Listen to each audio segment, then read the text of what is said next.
Hello students, in this lecture we will be discussing the different physical entities of information of technology that includes sensors, activators, gateways. Firstly, starting with what is a sensor? It is basically a device that detects, measures or indicates any specific physical quantity such as light, heat, motion, moisture, pressure or similar types of entities by converting them into any other form which is mostly the electrical pulses. Basically, sensors existed before, long before this IoT came into existence and are used everywhere right now. If we talk about all the technologies, it may be mobile phones, the ACs, the phones, the televisions, sensors are present in everything. Now, the main characteristics or features of any good sensors include number one, it should be sensitive to the phenomena that it measures. For example, if it is measuring temperature, it should be sensitive to it. If it is measuring light, it should be sensitive to it.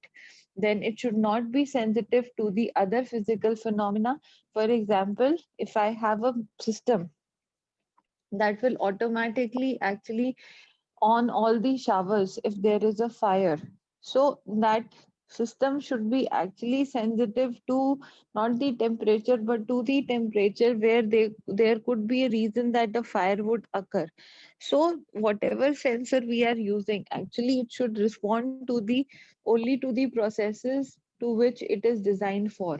Then it should not modify the measured phenomenon during the measurement process. Whatever the reason, for what reason that sensor is designed, it should not modify it.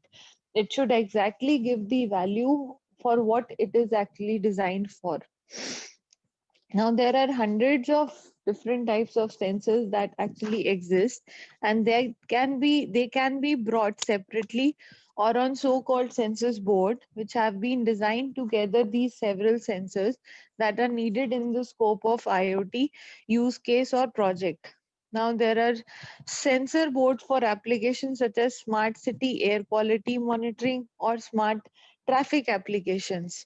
There are also sensors board which can be used to customize to try out IoT applications or to build the precise boards that could be totally depending upon the application we are using it for. Then a sensor can be defined using three main properties. Number one is range, to what extent it can measure, the maximum value it can record. Then sensitivity, that is the minimum value to which it will actually get activated. And the resolution is that the minimum change in phenomena that the sensor can actually detect. Then the the actually the sensor technology is not only confined to a small sensor being actually installed in our application, in our system. It can be actually that multiple types of sensors can actually be combined on a sensor board, and these can be used to communicate across the network. For example, I have a phone that has a sensor at different sensors. One is for fingerprinting, one is for recognizing my eyes. Now, all these sensors are actually helping me to unlock my phone, but they are actually placed on boards. And nowadays, the coding is actually done in Arduino or Raspberry Pi. This is how sensors are working.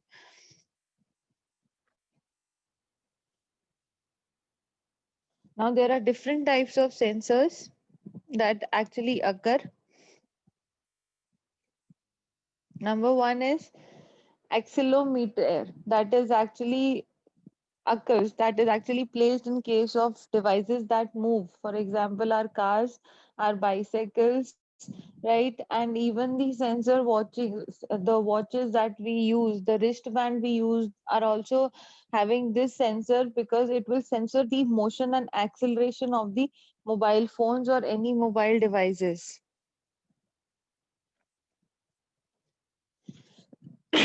Now, this sensor actually measures the change in velocity of the smartphones in 3 dimension. Now, there are many types of accelerometers.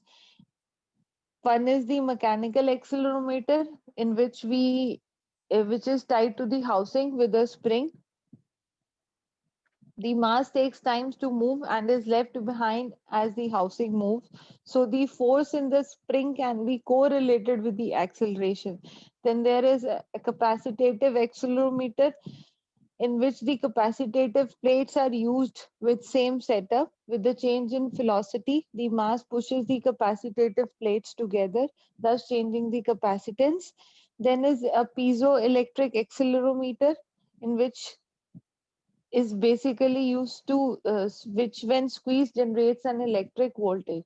Now all these three types of accelerometer sensors actually work together in any motion device in order to change record the changes that are occurring, and these further is these devices, the information gathered from these devices is actually circulated across the internet. Then comes the gyroscope, which is basically used to detect the orientation of phone very precisely. Then camera and microphone, these are basically very powerful sensors that they will capture the audios and the visuals which will be happening, and we can easily capture them through these sensors. Then magnetometer basically detects the magnetic field and is basically used in digital compasses. Then global positioning system, it detects the location of the phone, which is one of the most important information that is being used by all the applications right now existing. In fact, even if you open your phone and you're using social websites, at times they tend to ask you from time to time that please allow the device to access your location. That is how global positioning system works. Then comes the light sensors.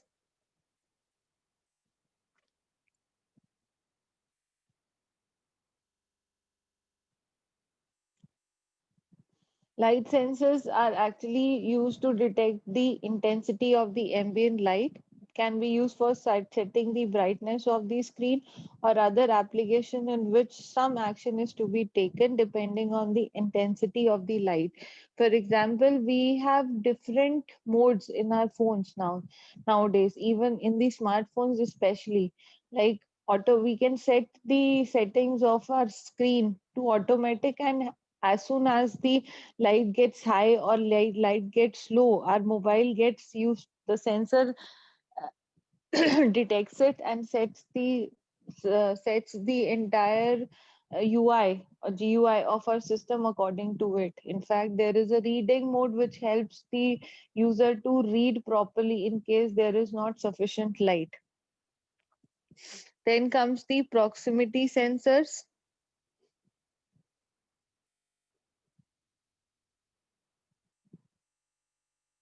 Proximity sensors are basically used for non-contact detection of objects near the sensors. The objects may not be very close to the sensors. These types of sensors often actually emit electromagnetic fields or beam of radiations such as infrared.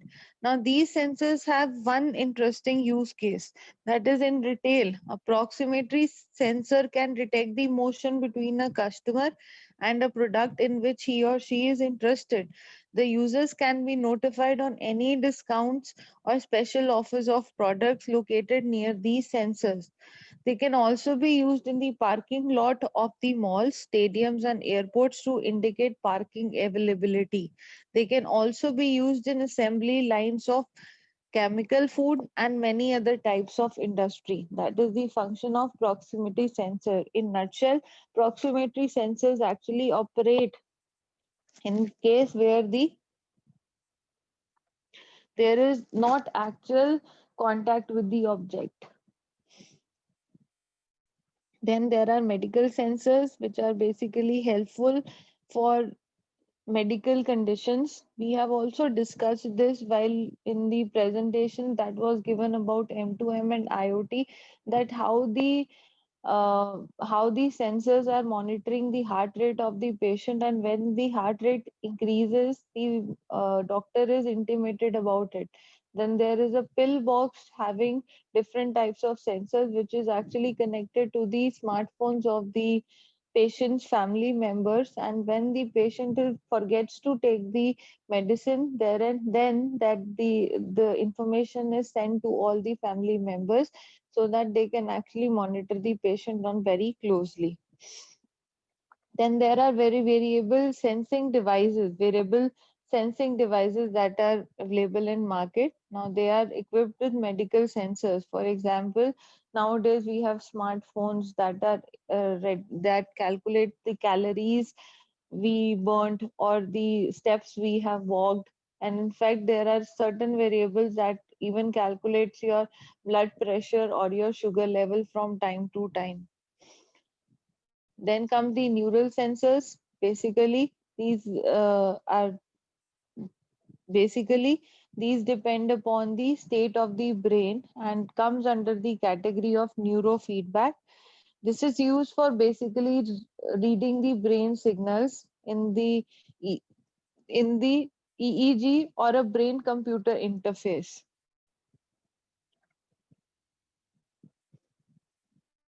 Then are the environmental and the chemical sensors. These environmental sensors are basically used to sense different parameters in the physical environment, such as the temperature, humidity, pressure, water pollution, and air pollution. And these parameters will actually help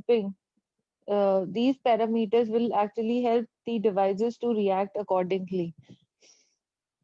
Then chemical sensors, these are used to actually detect the chemical and biochemical substances.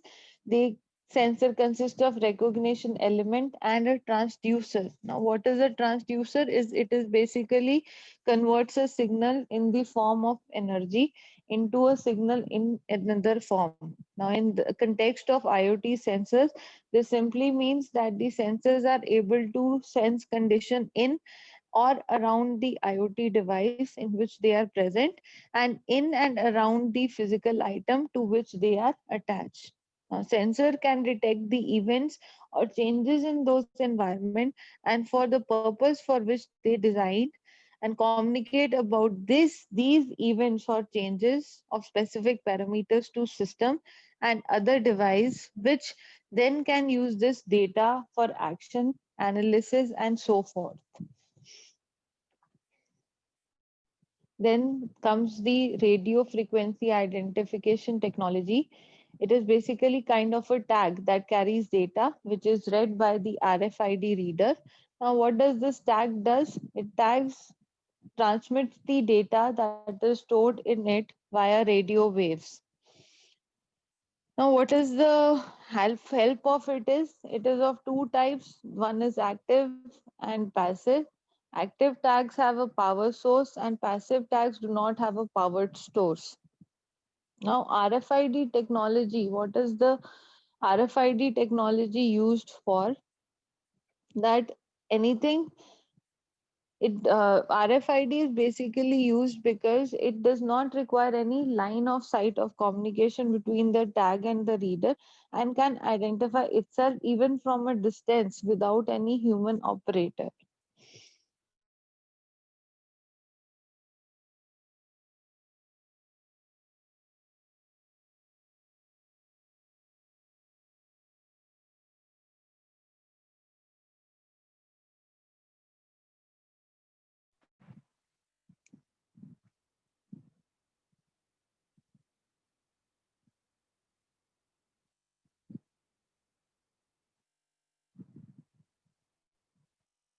Also, RFID is basically an autonomous technology and it helps the machine or computers to identify objects or record the data or control individuals through radio waves.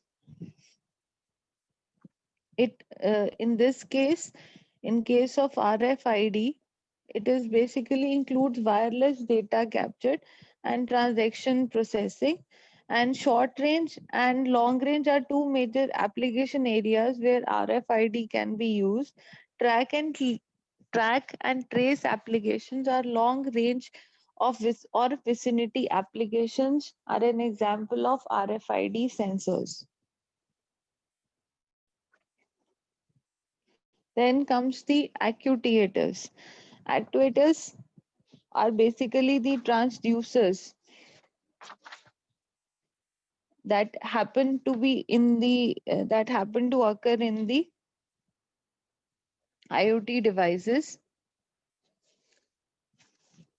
Actuators actually operates in the reverse direction of the sensors. They are not working in accordance with the sensors. It takes an electrical input and turns it into a physical action. Suppose I have a sensor that is working, and when my sensor says that the temperature has reached to a particular extent, what does the transducer do? The transducer will automatically on the shower so that a fire mode occur. This is the function of a actuator.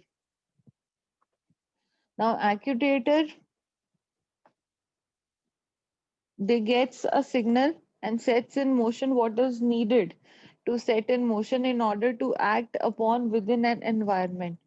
In actual sense, we could say that an actuator does the opposite of a sensor, and it's at least as crucial, even if today that most of the companies do is acquiring and analyzing data for less, using data as a trigger to make something happen in the physical world where quite some values reside, and not just in the scope of automation but also in consumer of IoT applications. Now, this actuator market is actually expected to grow a lot because it is an action of a reaction. It is basically a reaction to the action of a sensor. Now, in this slide, the actuators are explained in a better way that how they are a part of the ecosystem. And in this example, it is stated that it is explained with the help of a farming example that how the sensors actually get activated to a certain temperature and how the irrigation is done in the farms by the help of this actuator being a part of the IoT ecosystem. Then comes the gateways. Now, IoT gateways are very important when we talk about Internet of Things and connecting devices. They come in many forms and shapes precisely because they fulfill several tasks.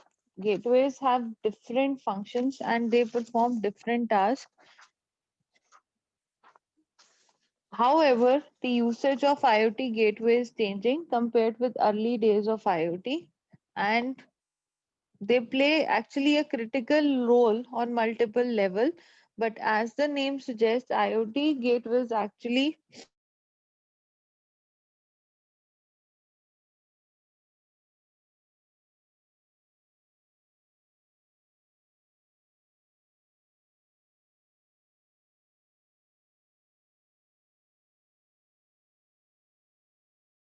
essentially are just that is they are a gateway between the IoT device level and the technologies and the environments where the data from IoT devices can actually get leveraged.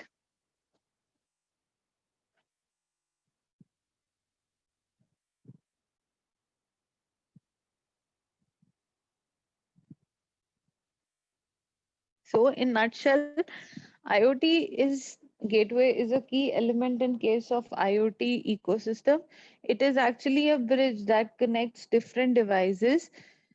It connects Bluetooth devices with the native cloud application and many more. What is its major function is that it reduces the latency and it improves the capacity at the edge by pre-processing raw information. So instead of sending all the data to the cloud network, the processing is done at the edge of the device so that the relevant information is sent to the cloud. The main function of IoT is encrypting, processing, managing, and filtering data so that the data that is reaching the cloud need not be actually analyzed to a very great extent. IoT actually bridges the communication gap between these devices, sensors, equipment systems, and the cloud. And by IoT offers local processing and storage, as well as an ability to autonomously control field devices based on the data impulses by the sensor.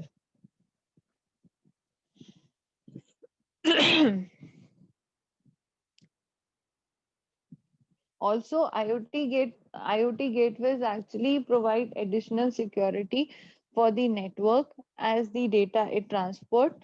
The gateway manages information movement in both the direction, that is to and fro from the device. It can protect the data that is moving into the cloud from leaks and IoT devices from being compromised by malicious outside attacks with features such as tamper detection, encryption, hardware random number generators, and crypto engine. Now, since the processing will be done at the end of the device itself, so there are chances that the information may leak. So gateway is responsible for stopping that leakage and actually sending the apt information into the clouds without actually get the data getting tempered from time to time. Thank you.